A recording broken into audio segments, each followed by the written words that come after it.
तो बाजार है गहरे दबाव में और हम बात करेंगे बाजार पर, लेकिन उससे पहले आपको देते हैं मौजूदा हालात में वो ट्रेडिंग आइडिया जिससे आप कर सकते हैं जोरदार कमाई। वक्त है तत्काल ट्रेड आइडिया का।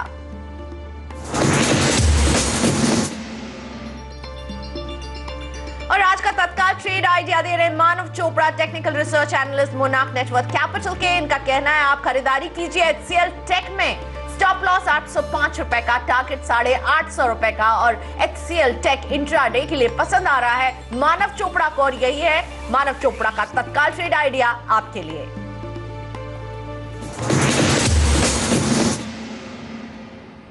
और बाजार में जबरदस्त दबाव, सेंसेक्स में हम 245 अंकों की गिरावट देख रहे हैं। निफ्टी में भी 80 अंकों की जोरदार गिरावट देखने को मिल रही है। मिड कैप दबाव में है। बैंक निफ्टी सबसे ज्यादा प्रेशर में नजर आ रहे हैं। सुबह से हम देख रहे हैं पीएसयू बैंक हो या निजी क्षेत्र के बैंक हो, सभी में दबाव बढ़ता जा रहा है। 350 अंकों की गिरावट बैंक निफ्टी में दिख रही है। इससे एडवांस डिक्लाइन रेशियो को देखकर बहुत ही खतरनाक सा सीन पेश हो रहा है, क्योंकि अगर 109 शेयर हैं जो बढ़ रहे हैं तो इनके मुकाबले गिरने वाले शेयर हैं 1356, यानी बाजार गहरे दबाव में है। Tata steel, Cairn India, Tata Motors, Axis bank, Hindalco, ये सभी काउंटर्स हैं जिनमें हम दबाव देख रहे हैं। 4 से 3.5% तक के दबाव में है। मेटल से जुड़े स्टॉक्स में जबरदस्त दबाव। भेल, वेदांता, आइडिया सेल्युलर भी इसी दबाव को ही फॉलो कर रहे हैं। एलएनटी, टाटा पावर में भी आज दबाव के साथ ही कारोबार हो रहा है। लेकिन इन सब दबाव के बीच में इन्फोसिस असली हीरो साबित हो रहा है। शानदार नतीजे पेश किए कंपनी ने और इसी के दम पर हम देख रहे हैं चढ़ा हुआ है ये शेयर। इन्फोसिस में 4% से ज्यादा की तेजी। एचसीएल टेक में भी तेजी के साथ कारोबार। इन्फोसिस के बढ़िया नतीजों की वजह से इस आईटी से जुड़े सभी शेयरों में हम एक हरकत देख रहे हैं आज के दिन। मेरे साथ जुड़ गए एंजल ब्रोकिंग के टेक्निकल एनालिस्ट समित चौहान। समित, गुड मॉर्निंग। निफ्टी के मामले में तो ये मॉर्निंग उतनी गुड नहीं है, लेकिन मुझे बताइए निफ्टी में क्या करने के अब आप सलाह देंगे? दबाव जो है वो बढ़ रहा है सुबह से ही लेकर अभी तक के बीच में, साथ ही इन्फोसिस हीरो साबित हो रहा है। इन दोनों पर आपकी सलाह? Good morning Priyanka. देखिए, लास्ट 5 से 6 दिनों से हम कंटिन्यू रख रहे हैं हमारा व्यू हायर लेवल पे 7700 750 का एक पहला इम्पोर्टेंट सपोर्ट था। वहाँ से हमने कंटिन्यूशन ऑफ डाउन ट्रेंड देखा है। कल हालांकि एक 7425 के आसपास लो बनाने के बाद हमने एक शार्प रिकवरी देखी थी, बट हम यही मान के चल रहे थे कि निफ्टी के लिए 7620 का एक इम्पॉर्टेंट रेजिस्टेंस लेवल होगा। जब तक ये लेवल क्रॉस नहीं होता है वो बाउंस, हम एक्सटेंडेड बाउंस नहीं देख पाएंगे। और आज गैप डाउन ओपनिंग वापस हुई है, तो जितना निफ्टी 7500 के नीचे ट्रेड होगा उतने ही उसमें सेलिंग प्रेशर आते रहेंगे हायर लेवल्स पे, और लोअर लेवल्स पे फिर 7420 7380 के लेवल्स रिटेस्ट हो सकते हैं। तो ट्रेडर के हिसाब से अभी कोई भी कॉल लेना काफ़ी डिफिकल्ट होगा, क्योंकि इंट्राडे में काफ़ी वाइल्ड स्विंग्स आ रहे हैं, तो आपको दोनों साइड पे आपकी पोजीशन कट सकती है। बट मेरे ख्याल से अभी जब तक 7620 का लेवल ब्रेक नहीं होता है, लॉन्ग साइड पे पोजीशन लेना थोड़ा अवॉइड करना चाहिए। और लोअर साइड पे देखिए 7380 7350 अगर वहाँ पे आता है, सपोर्ट लेता है, तो वहाँ पे एक पॉसिबल रिवर्सल हो सकता है। अभी फिलहाल मेरे ख्याल से शॉर्ट टर्म ट्रेडर्स थोड़े साइडलाइंस पे रहने चाहिए, बट अगर कोई इन्वेस्टर्स है तो वो उनके लिए अच्छी खासी अपॉर्चुनिटी होगी। कोई भी आप लार्ज कैप अच्छे स्टॉक्स रहेंगे, वो आप लोअर लेवल्स पे एक्यूमुलेट करना स्टार्ट कर सकते हैं। ओके, लेकिन इन्फोसिस आज समित देखिए बाजार जितना ज्यादा दबाव में ये शेयर उतना ऊपर चढ़ रहा है। 4.5% से ज्यादा की तेजी। बहुत अच्छे अर्निंग्स इसने पेश किए Q3 के। विशाल सिक्का कह रहे थे इनोवेशन की रहा है उनके लिए इस क्वार्टर में, और उसका फल हम देख रहे हैं कि आज अच्छे नतीजे हैं। आप इन्फोसिस में क्या करने की सलाह देंगे? देखिए, ब्रॉडर व्यू में अगर इन्फोसिस देखें तो वो एक साइडवेज ट्रेंड में है। उसकी अभी रेंज थोड़ी बढ़ गई है, 1200 से लेके 1020 1030 की एक रेंज बन चुकी है अगर आप ब्रॉडर डिग्री चार्ट्स देखें तो। नियर टर्म में एक 1110 का इसको एक इम्पॉर्टेंट हर्डल था। लास्ट 2 महीने से ये स्टॉक 1110 का लेवल क्रॉस नहीं कर पा रहा था, तो आज इसने इंट्राडे बेसिस पे क्रॉस कर दिया। मेरे ख्याल से आज की क्लोजिंग देखना काफ़ी इंपॉर्टेंट होगा। अगर ये 1120 1130 के ऊपर ही आज सस्टेन रहता है तो इसमें ये मूव थोड़ी कंटिन्यू होगी, बट ज़्यादा बड़े टारगेट्स फिलहाल तो हम नहीं देख रहे हैं। अगर ये ऐसी क्लोजिंग आती है तो 1175 से लेकर 1180 तक इसमें मूवमेंट आ सकती है। ओके, सो 1175 से 1180 का मूवमेंट आ सकता है। अच्छी क्लोजिंग अगर इन्फोसिस देता है, ये मान रहे हैं समित। लेकिन समित के 2 बेहतरीन ट्रेडिंग आइडिया आज के इस थोड़े से डूबे हुए बाजार के मूड में क्या है, हम आपको बताएंगे। सौदा आपका में आगे अभी हाजिर हो रहे हैं।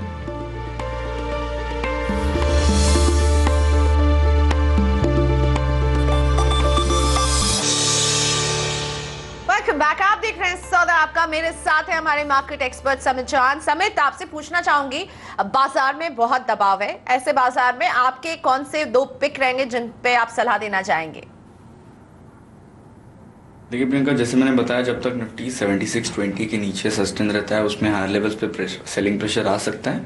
तो 2 शॉर्ट साइड पे ही रिकमेंडेशन होंगे फिलहाल। तो एक पहला तो होगा कोटक बैंक का, जिसमें हम 700 के लेवल से बेरिश है। आज भी अगर देखें तो इसका एक 680 का इंपॉर्टेंट सपोर्ट था, वो आज इसने ब्रीच किया हुआ है। तो जितना ये 680 682 के नीचे रहता है इसमें वीकनेस दिखेगा।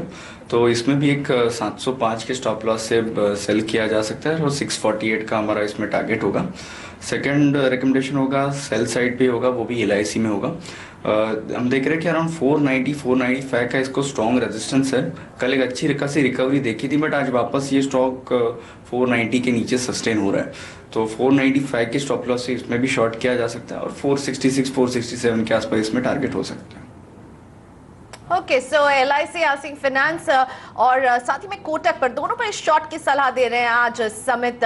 इन दोनों में ही टारगेट्स और स्टॉप लॉसेस ये आपको बता चुके हैं। लेकिन समित, आपसे पूछना चाहूंगी, टाटा स्टील में क्या करने की आप सलाह देंगे? दबाव में है, सारे ही मेटल से जुड़े स्टॉक्स आज दबाव में, लेकिन टाटा स्टील में खासा दबाव है क्योंकि S&P ने इनकी रेटिंग घटाई है, आउटलुक हालांकि स्टेबल रखा है। टाटा स्टील में क्या सलाह होगी? आज गहरा दबाव है यहाँ। देखिए, रिसेंटली हमने इसमें एक अच्छी खासी सर्च देखी थी फ्रॉम लोअर लेवल्स 220 225 के आसपास से। ये स्टॉक ने नियरली 15% एक मूव दी थी with in a short span. 270 के आसपास इसमें एक ब्रेकआउट आया हुआ था, टेक्निकल ब्रेकआउट जिसे हम बोल सकते हैं, beyond its resistance zone. But वो कहीं ना कहीं पे वो जो ब्रेकआउट आया था, वो पैटर्न था, वो कहीं ना कहीं पे हम देख रहे हैं कि वो विप्सा होते हुए दिख रहा है, फॉल्स ब्रेकआउट जिसे हम बोल सकते हैं। बट मेरा यही मानना है कि यहाँ से आप ज़्यादा डाउन साइड एक्सपेक्ट नहीं कर सकते। हाँ, पॉसिबल है ये वापस 225 220 के लेवल रीटेस्ट करे। इसकी प्रॉब्ली अभी एक रेंज बन गई है ऊपर की तरफ, 245 250 का रेजिस्टेंस होगा, लोअर साइड पे 225 220 तक ही आ सकता है। इसमें पॉसिबिलिटी ज़्यादा है कि अभी ये रेंज में फॉर टाइम बिंग एक कंसोलिडेट हो जाए। जी, तो लेते हैं एक ब्रेक यहाँ पर। समित अभी भी बने हुए हैं क्योंकि इस ब्रेक के बाद FNO बाजार में आपकी स्ट्रैटेजी लेकर आएंगे हमारे मार्केट एडिटर अनिल सिंघवी, जिनका साथ समित चौहान देंगे, और मार्केट एक्सपर्ट अमित हरचेकर भी जुड़ेंगे। इन दोनों एक्सपर्ट्स के साथ दिग्गज मार्केट एक्सपर्ट उदयन मुखर्जी भी होंगे। तो FNO में स्ट्रैटेजी जानिए और उदयन मुखर्जी की राय जानिए इस बाजार पर।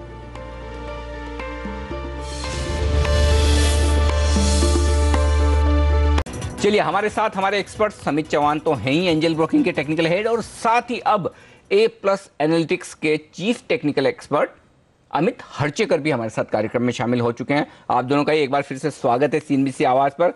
अमित, पहले एक राय मैं आपसे निफ्टी पर ले लूं और उसके बाद दर्शकों के सवाल लेना शुरू करूं। बताइए, क्या देख रहे हैं आप निफ्टी पर इस वक्त और कैसे ट्रेड करेंगे? देखिए, निफ्टी एक्सट्रीमली ओवरसोल्ड जोन में है। पिछले 4 दिन से निफ्टी 76 और 74 50 के जोन में ट्रेड हो रहा है। लेकिन जो ओवरऑल व्यू है मार्केट पे इस लेवल पे काफ़ी पॉजिटिव है, क्योंकि सारे ऑसिलेटर्स एक स्ट्रॉन्ग रिबाउंड का संकेत दे रहे हैं। प्रॉब्लम मार्केट में है कि काफ़ी शॉर्ट पोजीशन जो क्रिएट हो रही है उसकी जो एवरेज प्राइस है अराउंड 7582 टू 7600 बन रही है। इसी कारण मार्केट को ऊपर आने नहीं दे रहे हैं। मेरी राय है कि अगर 7500 अगर आज निफ्टी फ्यूचर्स उसके ऊपर सस्टेन करता है तो काफ़ी एक स्ट्रॉन्ग ट्रेंड रिवर्सल के संकेत दिखाई देंगे, क्योंकि काफ़ी जो सेलिंग है उसमें वॉल्यूम्स थोड़े थोड़े कम हो रहे हैं हर गिरावट पे। तो काफ़ी पॉसिबिलिटी कि यहाँ से उछाल है और वो उछाल अराउंड 7740 टू 7740 तक एक्सटेंड हो। अगर कोई हाई रिस्क ट्रेडर यहाँ पे लॉन्ग पोजीशंस लेते हैं तो उनका स्टॉप लॉस 7375 होगा। लेकिन कोई कंजर्वेटिव ट्रेडर को अगर लॉन्ग पोजीशंस बनानी है तो 7500 के ऊपर निफ्टी फ्यूचर जाता है, तभी आप लॉन्ग पोजीशंस बना सकते हैं। ओके, तो तेजी की पोजीशन बनाएं, लेकिन 7500 के पार निकलने पर, और तब आपका स्टॉप लॉस होगा 7450 का। 7600 के लेवल के लिए तेजी करनी चाहिए। तो अमित को लग रहा है ओवर सोल्ड है बाजार, एक करेक्शन ऊपर की तरफ आ सकता है, तब खरीदें। लेकिन क्या अमित, ऐसी राय आप बैंक निफ्टी पर भी रखते हैं? बिल्कुल। देखिए, बैंक निफ्टी का जो मेजर हैवीवेट स्टॉक है HDFC बैंक, उसमें काफ़ी स्ट्रॉन्ग बाइंग दिखाई दे रहा है अराउंड 1035 टू 1040 के लेवल पे। और अगर हम एंटायर स्ट्रक्चर चार्ट स्ट्रक्चर देखें बैंक निफ्टी का और या एचडीएफसी बैंक का, तो इसमें बुलिश वेज पैटर्न दिखाई दे रहा है। तो काफ़ी पॉसिबिलिटी है कि बैंक निफ्टी में भी एटलीस्ट 4 to 5% का यहाँ से उछाल आए। बैंक निफ्टी में भी बहुत ज़रूरत है कि अराउंड 15,750 के ऊपर बैंक निफ्टी सस्टेन करे, वहाँ से आपको एक रिवर्सल के संकेत मिलेंगे। उसमें भी काफ़ी ओवरसोल्ड टेरेन है, तो यहाँ से रिस्क रिवॉर्ड रेशो शॉर्ट की तरफ नहीं बनता है। ओके, तो ये राय है इस वक्त बैंक निफ्टी पर भी, और 15,680 के पार निकले तब आप बैंक निफ्टी को खरीदें, ये राय है यहां पर बैंक निफ्टी पर अमित की तरफ से। चलिए, अब हमारे दर्शक हमारे साथ जुड़ रहे हैं और सबसे पहले हम शुरुआत करते हैं चेन्नई से। हमारे दर्शक हैं मितेश जैन। जैन साहब, गुड मॉर्निंग, पूछिए अपना सवाल। Hello sir, first of all congratulation आपके 11 साल कंप्लीट होने पे। Thank you very much sir, बहुत बहुत धन्यवाद। हाँ, मेरा सवाल था, मैंने निफ्टी के कॉल खरीदे थे 2350 के, जो कि 17 रुपए के आसपास मेरे को पड़े थे, और मेरे पास 300 रुपए के कॉल है जो मैंने 25 रुपए के हिसाब से लिए थे। तो क्या लगता है, मैं होल्ड कर सकता हूँ या लॉस बुक कर सकता हूँ? 2350 के टीसीएस के कॉल खरीदे आपने 15 रुपए में, और 2300 वाला भी खरीदा है आपने? हाँ। और वो खरीदा कितने में? 25 में। 25 रुपए में। ओके, तो ये दो कॉल खरीदे हुए हैं, तेजी की पोजीशन बनाई है टीसीएस में। कल टीसीएस नीचे आया था नतीजों के बाद, लेकिन आज इन्फोसिस ने थोड़ा मूड सुधारने की कोशिश की है सेक्टर का, लेकिन टीसीएस अभी तक 1% नीचे ही है। ये बताएं अमित कि इनके लिए क्या राय होगी आपकी? 2350 का कॉल है और 2300 का कॉल है, अब दोनों में इस वक्त तो नुकसान होगा पक्के तौर पर। हाँ देखिए, ये चल रहा है 10 रुपए के आसपास 2350 का, जो इन्होंने खरीदा है 15 रुपए में, तो यहाँ पर नुकसान 5 रुपए का है। और 2300 का कॉल भी आपको बता दूं मैं, 25 रुपए में जो इन्होंने खरीदा है उसका भाव 22 रुपए, तो यहाँ नुकसान कम है, ज्यादा नहीं है। तो मितेश जी के लिए क्या राय है इन दोनों कॉल्स में? देखिए, मेरी सलाह यहाँ पे एक होल्ड की होगी, क्योंकि इन्फोसिस ने जैसे स्ट्रॉन्ग रिबाउंड दिया है, काफ़ी पॉसिबिलिटी है कि इसका इम्पैक्ट निफ्टी आईटी इंडेक्स पे आए और साथ में साथ टीसीएस में भी रिकवरी आए। टीसीएस में काफ़ी पॉसिबिलिटी है कि क्योंकि ये भी काफ़ी ओवरसोल्ड जोन में है, ये पुल बैक अराउंड 2350 टू 2360 तक एक्सटेंड हो सकती है। तो आपको स्टॉप लॉस अगर रखना है तो 2225 टीसीएस में होगा, उसके नीचे उसका ट्रेंड नेगेटिव हो जाएगा। यहाँ से काफ़ी पॉसिबिलिटी कि टीसीएस में भी रिबाउंड आए और 2350 एक बार ऊपर छू ले। ओके, तो चलिए घबराएं नहीं मितेश जी, भाव ऊपर आने की संभावना है। और वैसे भी आपने कॉल खरीदा है तो अब बड़ी इवेंट तो निकल गई। अब अगर इस कॉल के दाम कम होंगे तो दो वजह से, या तो टाइम वैल्यू कम होने में भी वक्त है, और दूसरा अगर स्टॉक नीचे जाए तो चूंकि इन्फोसिस ने सहारा दे दिया तो अब स्टॉक के नीचे जाने की संभावना थोड़ी कम दिख रही है, तो होल्ड करें, शायद आपको नुकसान ना हो। पटना चलेंगे, हमारे साथ अगले दर्शक हैं, हमारे साथ श्रीकांत कुमार। श्रीकांत जी, गुड मॉर्निंग सर, क्या सवाल है आपका? हाँ सर, मेरा सवाल था कि मैंने रिलायंस इंफ्रा का 650 का कॉल लिया है 825 के एवरेज से। तो अभी उसका रेट है ₹1.60 करेंट रेट बेचने का, तो उसको हम क्या अभी बेचे कि होल्ड करें? इंफ्रा में क्या संभावना, बढ़ेगा रेट? आपने कॉल लिया है थोड़ा महंगा, एक्चुअली ये बैन में आने के बाद से भाव एकदम टूट गया, और चूंकि mid cap stock high beta stock है तो थोड़ा नुकसान आपको ज्यादा हो गया इसमें कॉल में। लेकिन अब 1.25 में बेच के भी क्या करेंगे, फिर भी राय लेते हैं समित से। समित, नुकसान तो हो रहा है, अच्छा खासा हो रहा है इस वक्त, 2.25 रुपए का भाव है इस वक्त इनका।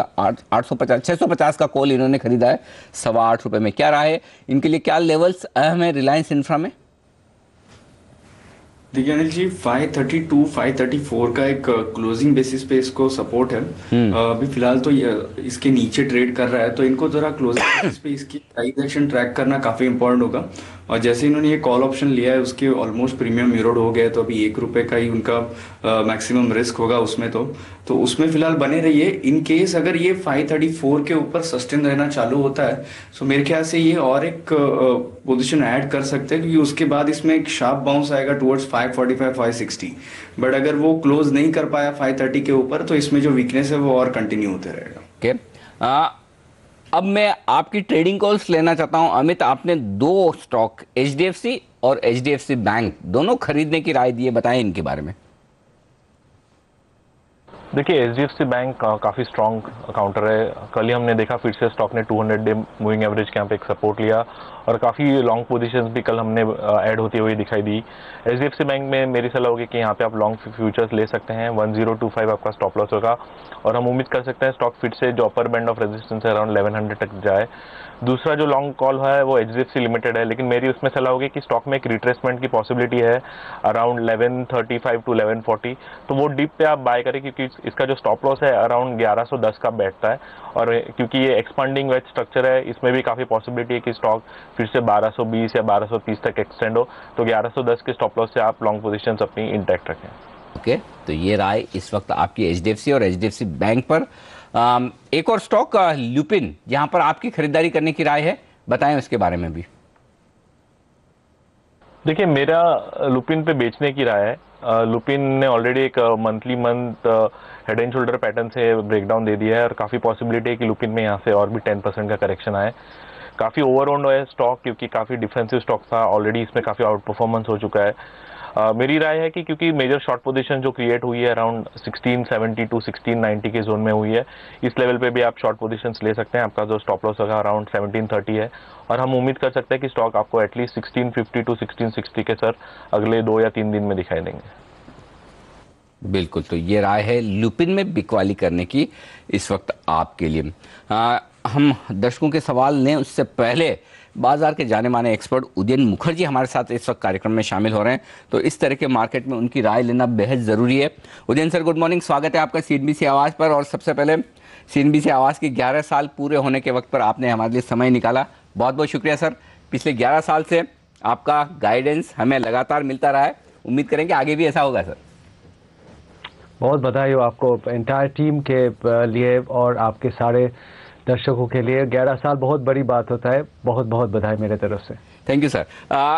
आप लगातार पिछली मैंने जब 2 या 3 बार आपकी इंटरव्यू की, हर बार आप लगातार ये कह रहे कि सावधान रहिए, ट्रेडिंग रैली है, 8100 के ऊपर जाएगा नहीं। वहाँ से हम जो फिसले हैं वापस, अब तो नीचे के और बड़े लेवल्स खुलते हुए दिख रहे हैं। क्या यहाँ से और बड़ी गिरावट की जो आशंका लग रही है लोगों को, वो सही है? हो सकता है ऐसा? अनिल, मुझे लग रहा है कि मार्केट का बॉटम अभी तक मार्केट ने टच नहीं किया है, लेकिन काफ़ी एक तरफा एक फॉल हुआ है। 8000 से ये जो 7400 तक हमने गिरावट देखी है और अभी बहुत लोग ज़्यादा बेरिश हो गए हैं। अभी आप ट्रेडर से पूछेंगे तो वो आपको 6300, 6900 ऐसे टाइप के लेवल्स की भी बात करेंगे। तो मेरे ख्याल से मार्केट काफ़ी बेरिश हो चुका है ऑलरेडी। जो स्थिति 8000 तक नहीं था, लेकिन 7500 का जो फ्लोर, जो बॉटम से मार्केट जुड़ा हुआ था, उसको टूटने के बाद मेरे हिसाब से मार्केट के पार्टिसिपेंट्स और काफ़ी नेगेटिव हो चुके हैं। ये देख के मुझे लग रहा है कि आज नहीं तो अगले कुछ दिनों में ऐसा पॉसिबल है कि एक पुल बैक रैली और एक रिलीफ रैली हो सकता है। वो रैली मेरे ख्याल से 7700 या 7750 के ऊपर मार्केट को प्रॉबली लेके नहीं जाएगा, बट ये आ सकता है टेम्पोरेरी 1-2-4 दिन का रैली, क्योंकि सब लोग बहुत शॉर्ट हैं और सब लोग बहुत नेगेटिव हैं और मार्केट ऐसे कंसेंसस को यूजुअली फॉलो नहीं करता है। तो एक दिन एक पुल बैक आएगा, लेकिन इवेंचुअली मुझे लगता है मीडियम टर्म में मार्केट और नीचे के लेवल्स मेरे हिसाब से टच करेगा। ये क्या ये लेवल 7200 है या 7000 है या 7000 के नीचे है, इसका प्रेडिक्ट करने का कैपेबिलिटी मेरे पास नहीं है। मैं इतना बता सकता हूँ कि अभी जो ग्लोबल आप माहौल देख रहे हैं और हमारा इंडियन जो अर्निंग्स का स्थिति है, ये सब कुछ देख के मुझे लगता है कि अभी काफ़ी अनसर्टेनिटी है और लोगों को जल्दबाजी में खरीदारी, बहुत पैसे से खरीदारी करना नहीं चाहिए। डे ट्रेडिंग बिल्कुल नहीं करना चाहिए। और मैं जो लगातार पिछले 3-4 महीने से कह रहा हूँ कि अभी सिचुएशन बहुत ही अनसर्टन है और यहाँ पे वॉलेटिलिटी बहुत हाई रहेगा और मार्केट यहाँ से भी नीचे जा सकता है। तो अभी बहुत केयरफुली और कॉशन के साथ ट्रेड करना चाहिए और इन्वेस्ट करना चाहिए। ओके, उदयन सर, फिर क्या ये समझना ठीक है कि जो चीन से चिंताएं शुरू हुई थी 2015 के सेकंड हाफ में, उसे लोगों ने अंडर एस्टिमेट किया? अब भी लोग ये नहीं समझ पा रहे हैं, ये सोच रहे हैं कि चीन का ज़्यादा फर्क नहीं पड़ेगा, हमारे लिए तो क्रूड कमोडिटी के दाम गिरना अच्छी बात ही है। उन लोगों की जो सोच है, जो लग रहा है कि ज़्यादा रिस्क नहीं है, ऐसा नहीं है, और एक बड़ा खतरा अभी भी है चीन का और बाकी ग्लोबल मार्केट्स का हमारे ऊपर। चीन से वो खतरा शुरू होता है अनिल, खत्म नहीं होता है। यही लोग समझ नहीं पा रहे कि एक प्रॉब्लम है चीन का स्लो डाउन, लेकिन उनका इम्पैक्ट किस किस पे पड़ सकता है, मेरे ख्याल से इसका एनालिसिस करना मुश्किल है, मोस्ट लोगों के लिए मुश्किल है। तो वो समझ नहीं पा रहे कि ये कितना बड़ा प्रॉब्लम हो सकता है। इसका एक फॉल आउट हो सकता है कि ग्लोबल इकोनॉमीज 2016 में एक रिसेशन में जा सकता है। अगर ग्लोबल रिसेशन होता है 2016 में, ये नहीं कह रहा हूं कि पक्का है कि ग्लोबल रिसेशन होगा, लेकिन ये हो सकता है, इसका एक स्मॉल प्रोबेबिलिटी है। अगर ये होता है तो सारे ग्लोबल मार्केट्स नीचे की तरफ जाएंगे और इंडिया इसमें नहीं बच पाएगा। इस चाइना का एक फॉल आउट और भी हो सकता है कि रुपी 70 रुपए हो गया, $70 से के मुकाबले 70 हो जाता है या 70 के ऊपर हो जाता है, ये भी होने का पॉसिबिलिटी है। एक करेंसी वॉर शुरू हो सकता है जिसमें हमारे एक्सपोर्ट्स को बहुत ज़्यादा नुकसान हो सकता है। हमारा इकोनॉमिक रिबाउंड अभी तक शुरू नहीं हुआ है, अर्निंग्स में कोई रिबाउंड अभी तक दिख नहीं रहा है। ये सबको आप एक साथ देखेंगे तो ये सिर्फ एक लोकलाइज चाइना प्रॉब्लम नहीं है, ये एक बड़ा ग्लोबल प्रॉब्लम 2016 में हो सकता है। और इसके साथ आप इसको जोड़ ले कि हमारा अपना अर्निंग्स मोमेंटम वहीं पे नहीं है और हमारा वैल्यूएशन गिरा तो है, कम तो हुआ है, लेकिन इतना कम नहीं हुआ है जितना पिछले बड़े करेक्शंस में हुआ है। आप याद करोगे कि पहले हमारे जब मार्केट्स बहुत गिरते थे तो जो फ्लोर आता था वो 10-11 पी मल्टीपल पे फ्लोर आता था। इतने गिरावट के बाद भी आज भी सेंसेक्स निफ्टी 15 पी मल्टीपल पे ट्रेड कर रहा है। तो क्या ये और 10% गिर सकता है, 13.5 पी मल्टीपल हो जाए? बिल्कुल हो सकता है। तो वैल्यूएशन को देखते हुए, अर्निंग्स को देखते हुए और ग्लोबल सिचुएशन को देखते हुए और 10% यहाँ से गिरना एकदम इम्पॉसिबल हम नहीं कह सकते हैं। इसीलिए मेरे ख्याल से निवेशकों को थोड़ा वेट करना चाहिए और थोड़ा सोच के निवेश करना चाहिए 2016 के लिए। चलिए, तो जल्दबाजी ना करें। 2016 में वैसे भी जब नए साल में मैं उदयन सर से बात कर रहा था तो उनका यही कहना था कि पहले 6 महीने बड़ी मुश्किल के होंगे, लेकिन सर ये तो पहले 6 महीने के बजाय पहले 6 दिन ही भारी पड़ गए बाजार पर। लेकिन अब चूंकि आपने कमाई की बात की, कंपनियों की नतीजों का सीजन शुरू हो चुका है, उस पर आपसे राय लूंगा एक छोटे से ब्रेक के बाद।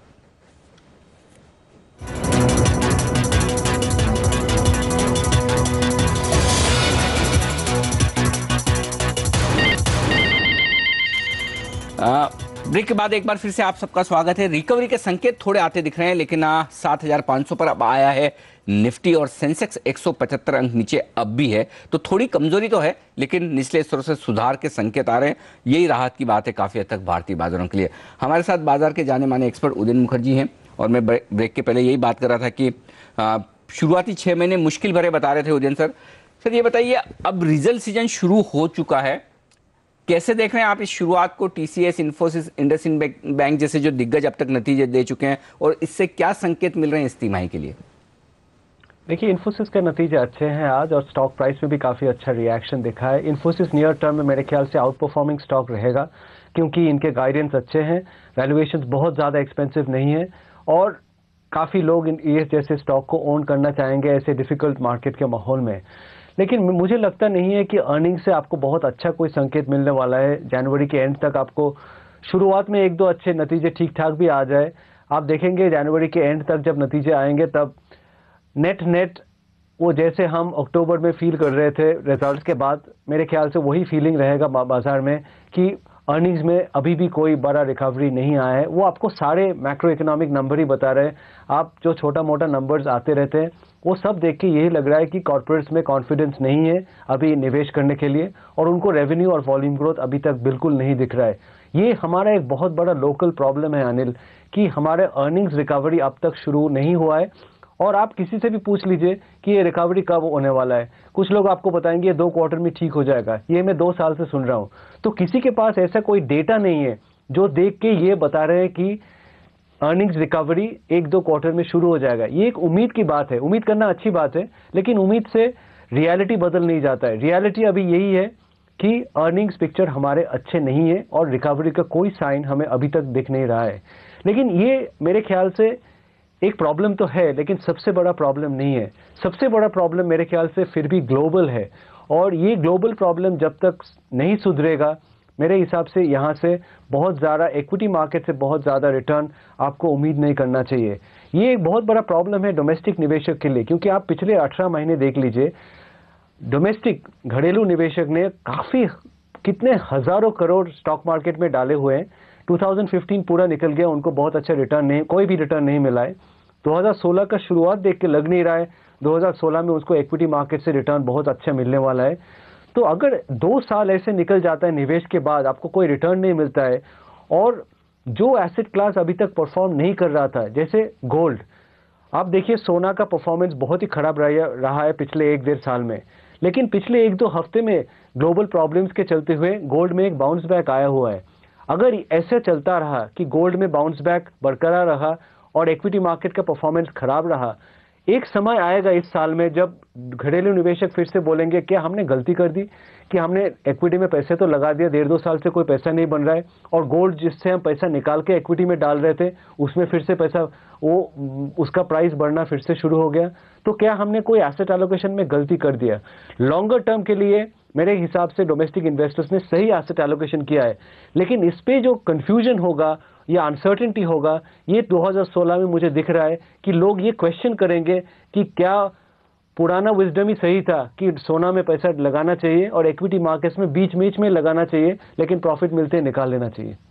बिल्कुल, तो ये बड़ा इंटरेस्टिंग होगा देखना कि आगे कैसा ट्रेंड रहता है, लेकिन ये वक्त ऐसा है नहीं कि मैं आपसे ये पूछूं पैसा कहाँ लगाना चाहिए।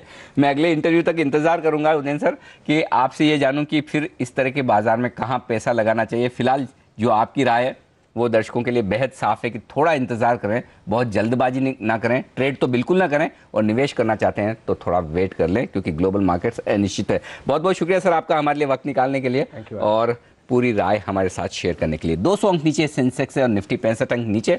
वक्त एक ब्रेक का, ब्रेक के बाद लौटेंगे और लेंगे ऑप्शंस की रणनीति। रिकवरी के संकेत हैं थोड़े बाजार में, 7500 पर निफ्टी, लेकिन ऑप्शंस की रणनीति लेते हैं। अमित हर्चेकर हमारे साथ है। बताएं अमित, कौन सा ऑप्शन ट्रेड करेंगे? देखिए, मेरे ऑप्शंस के लिए मैं स्ट्रेटजी रेकमेंड करूंगा वो कि बुल कॉल स्प्रेड। इसमें राय ये होगी कि आप 7600 का कॉल ऑप्शंस बाय करें और साइमल्टेनियसली 7800 का कॉल राइट करें। जिस प्रकार से मार्केट ट्रेडिंग जोन में फंसा हुआ है 74 और 76, मार्केट में काफ़ी उम्मीद है कि जो ट्रेडिंग रेंज है ऊपर की तरफ रेप्लिकेट हो जाएगी और आपको जो लक्ष्य होगा अराउंड 7750 टू 7780। ये स्ट्रैटेजी में आपका जो आउटफ्लो है वो अराउंड 40 से 50 रुपये बैठेगा, और जैसे निफ्टी 7740 तक जाता है आपको यही प्रीमियम आपका 130 से 140 रुपये तक पड़ जाएगा। इसमें रिस्क काफ़ी कम है 40 पॉइंट की, और आपका रिवॉर्ड 3 टाइम्स बनता है। तो इस लेवल पे मेरे हिसाब से काफ़ी सही रणनीति ऑप्शंस में आप बना सकते हैं। अब तक तो ऐसा लग रहा है कि अमित की रणनीति सही साबित होती दिख रही है। जो अमित कह रहे हैं ऊपर के लेवल पर खरीदेंगे और रिकवरी के संकेत थोड़े आ रहे हैं। 7600 का कॉल खरीदेंगे अमित और 7800 का बेचेंगे ताकि ऊपर की रिस्क थोड़ी सी कम हो जाए, प्रीमियम कम हो जाए। 40 रुपये का नेट स्प्रेड है और ये बढ़कर 120 रुपये के आसपास पहुंचे, और वो पहुंचेगा जब आप निफ्टी को 7700 7800 की रेंज में जाते हुए देखेंगे। तो अगर आप बुलिश हैं, पॉजिटिव है बाजार पर, तो अमित की ये रणनीति आपको ज़रूर ट्रेड करनी चाहिए। शुक्रिया अमित आपका हमारे लिए वक्त निकालने के लिए। लेकिन समित चौहान हमारे साथ बने रहेंगे। मेरी नज़र स्क्रीन पर है, रिकवरी पर है, टिकाऊ होगी या नहीं पता नहीं, लेकिन क्योंकि अभी भी मैं इसलिए कह रहा हूँ क्योंकि बैंक निफ्टी में संकेत ज़्यादा है नहीं कम रिकवरी के। 300 अंक नीचे बैंक निफ्टी अब भी है 2% के नुकसान के साथ। चलिए मुझे दीजिए इजाज़त, और ट्रेडर्स हॉटलाइन में आज के लिए इतना ही। ब्रेक लेंगे और ब्रेक के बाद प्रियंका संभव हमारे साथ जुड़ेंगी और उनके साथ जुड़ेंगे समित चौहान शेयरों पर फटाफट सलाह देने के लिए।